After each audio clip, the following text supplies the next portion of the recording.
5 अगस्त को बेटी की हमारी जम्मू कश्मीर के प्रभारी मैडम रजनी पाटिल जी, जम्मू कश्मीर के प्रदेश अध्यक्ष राम रणजीत साहब, तरक्की रमन भल्ला जी, हमारे वाइस प्रेसिडेंट साहब मंत्री भोला राम जी, बलवान सिंह जी हमारे जनशक्ति साहब विधायक विजय सानी जी, जनशक्ति के इंचार्ज डिस्ट्रिक्ट और साहब मंत्री अशरफ सैदी जी हमारी जनशक्ति है कश्मीर से। मैडम जी आपको ब्रीफ करेगी। सबसे पहले जो कश्मीर के हालात रोज़ रोज़ खराब हो रहे हैं, बड़ी चिंताजनक स्थिति है उसके बारे में, और जो हमारा शिविर हुआ है कल रात को तक हुआ 31 से 2 तक, उसके बारे में आपको अवगत कराया जाएगा। मैडम से बात करेंगे। आज नमस्कार। सबसे बड़े तो पटनी टॉप से हम सब आ रहे हैं, लेकिन सबसे चिंताजनक जो स्थिति है कि कश्मीर वैली में जो हर रोज़ किलिंग्स हो रहे हैं उसके तरफ हम कांग्रेस पार्टी चिंता व्यक्त करती है।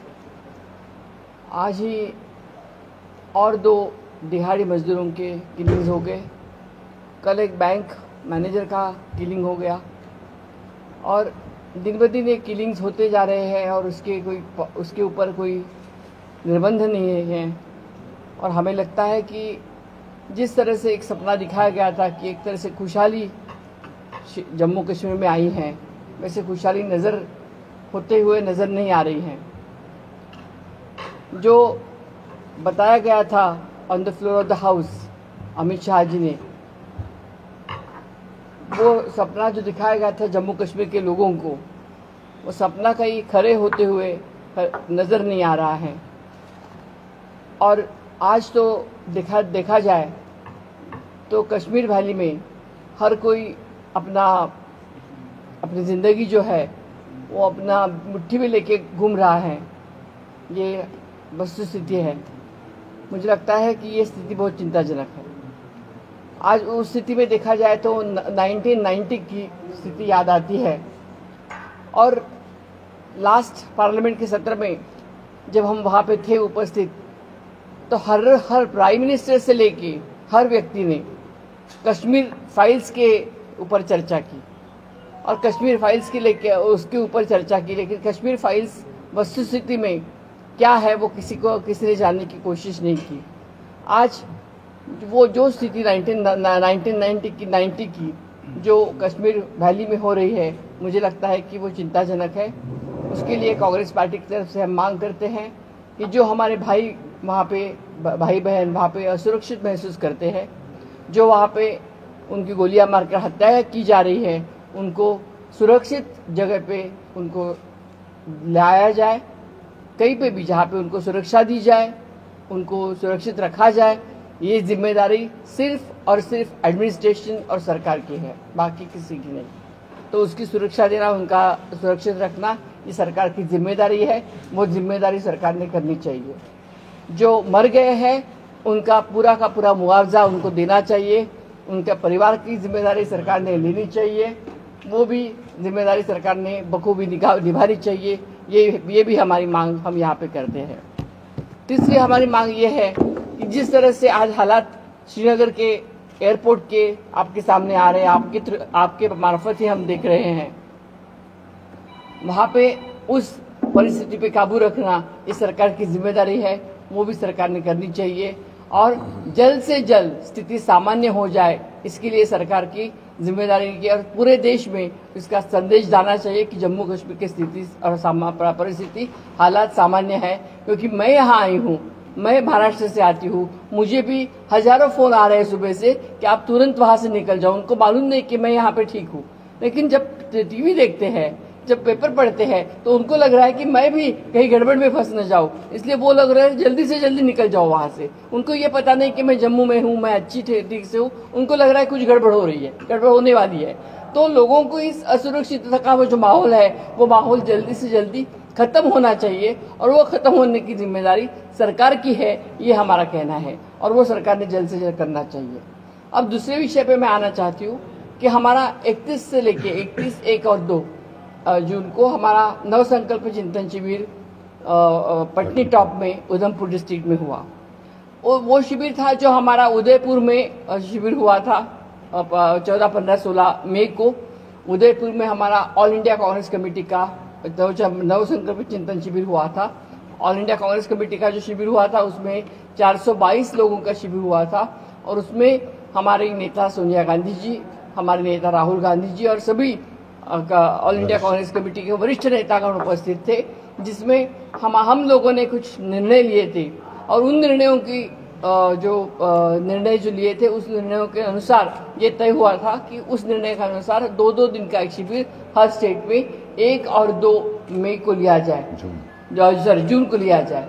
तो इसके तहत हमने 1 और 2 जून को पूरे देश में हमने ये फैसला ले लिया। उसके तहत हमारा पटनी टॉप में ये शिविर हुआ और उस 2 दिन के शिविर में हमने स्टेट में भी सभी वरिष्ठ नेतागणों को बुला के अच्छे शिविर में सब चर्चा हुई, साधक बाधक चर्चा हुई और उसमें सभी विषयों के ऊपर संगठन, राजनीतिक, आर्थिक, किसान, सामाजिक न्याय, सशक्तिकरण, युवा, इन सब विषयों के ऊपर चर्चा हुई और उसमें पूरे के पूरे और खास तौर पे जम्मू कश्मीर के जो संबंधित निर्णय हैं उसके ऊपर भी चर्चा हुई और जिसमें जो निर्णय हुए वो बताने के लिए मैं यहाँ पे आपके सामने उपस्थित हुई हूँ।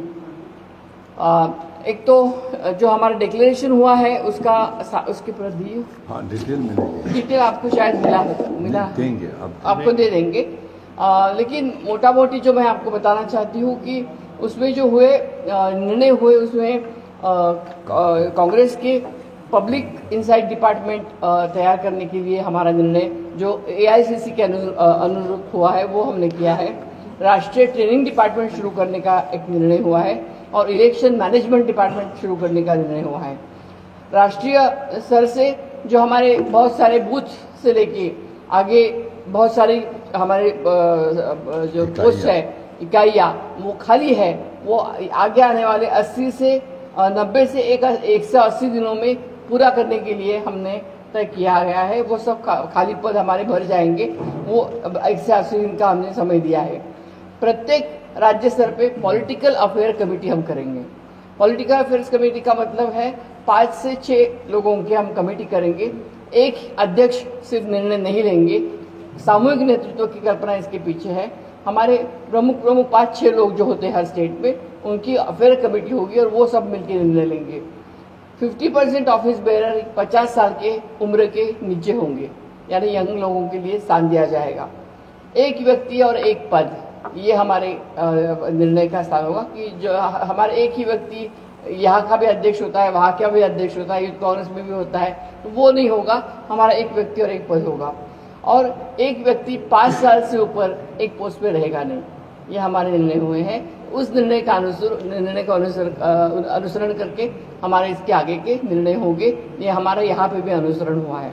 सबसे महत्वपूर्ण निर्णय हमारे 2 दिन के शिविर में हुआ, जिसका मैं आपसे यहाँ पे उच्चारण करना चाहती हूँ। वो हुआ कि सब हमारे हर कोई शिविरार्थी ने ये इसका अनुसरण किया और उच्चार किया कि राहुल गांधी जी इन्होंने हाथ में अपना अध्यक्ष पद स्वीकार करना चाहिए।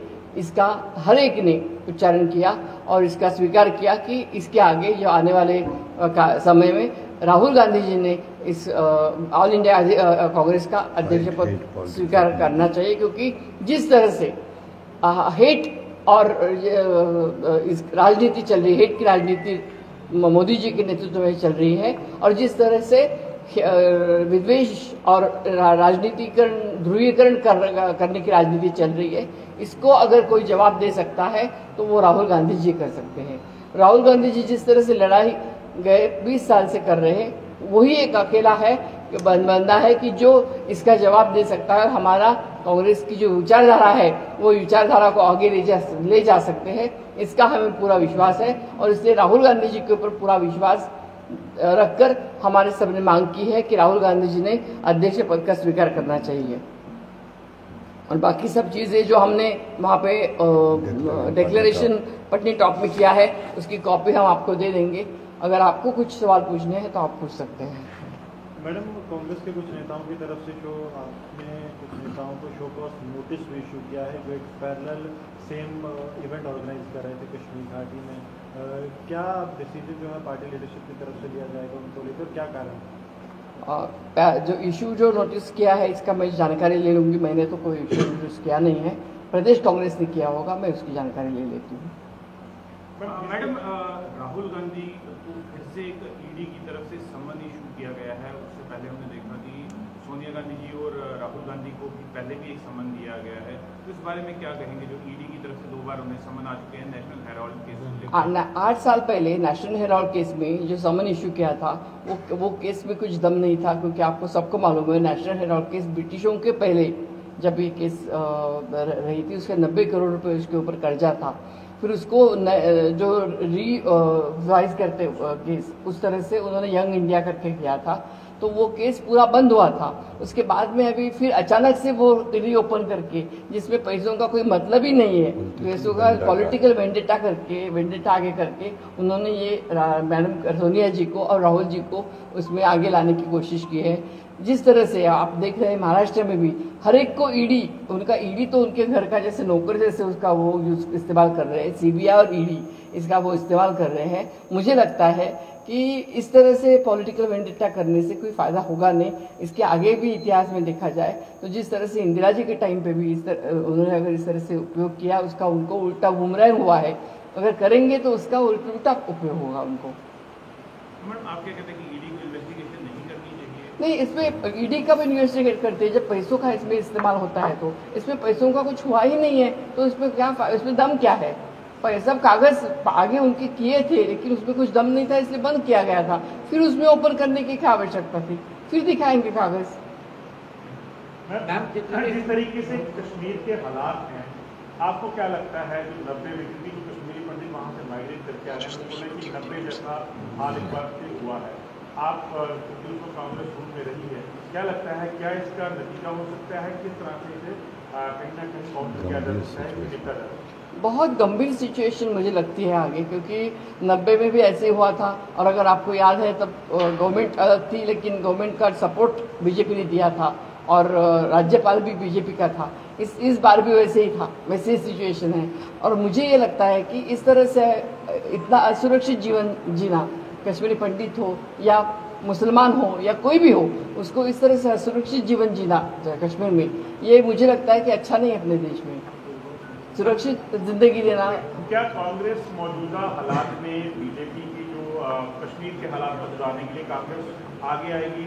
कोई ऑल पार्टी मीटिंग के पहले बिल्कुल। आपने अगर राहुल जी का लास्ट टाइम का पार्लियामेंट का स्पीच सुना है, तो राहुल जी ने यही बोला था कि हमारे यहाँ बहुत अच्छे लोग हैं और बहुत धुरंधर लोग हैं, अगर आप चाहते हैं तो उनकी मदद ले लीजिएगा, हम तैयार हैं उसके लिए।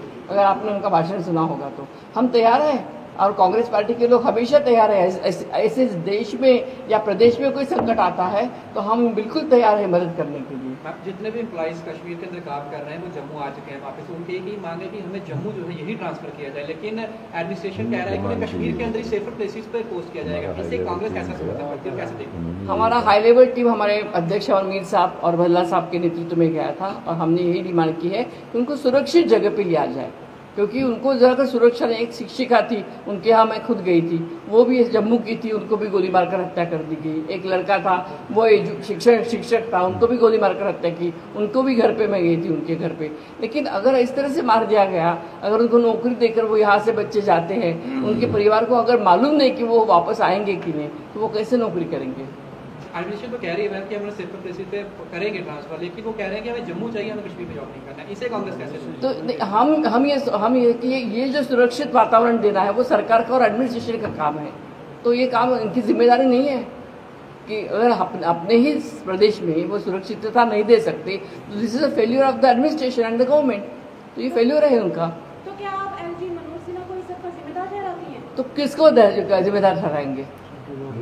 अगर कुछ काम करते हैं तो वो अपनी पीठ खुद थपथपाते हैं, तो उनकी जिम्मेदारी है कि सुरक्षित वातावरण देना, उनकी ही जिम्मेदारी है। आपके हिसाब से जो भी टारगेटेड किलिंग्स का शिकार हुए हैं, उनके परिवारों को मुआवजे के अलावा और क्या दिया जाना चाहिए? उनको, और उनकी अगर मांग है तो उनको घर में उनकी पत्नी को या किसी को नौकरी दिलानी चाहिए, तो नौकरी देना चाहिए कि उनका परिवार कौन चलाएगा फिर, क्योंकि वो बहुत यंग है, क्यों उनके घर के जो कमाने वाले लोग हैं वो चले गए हैं, तो उनको जहाँ पे भी चाहिए वहाँ पे नौकरी देनी चाहिए। बहुत बहुत शुक्रिया। Thank you.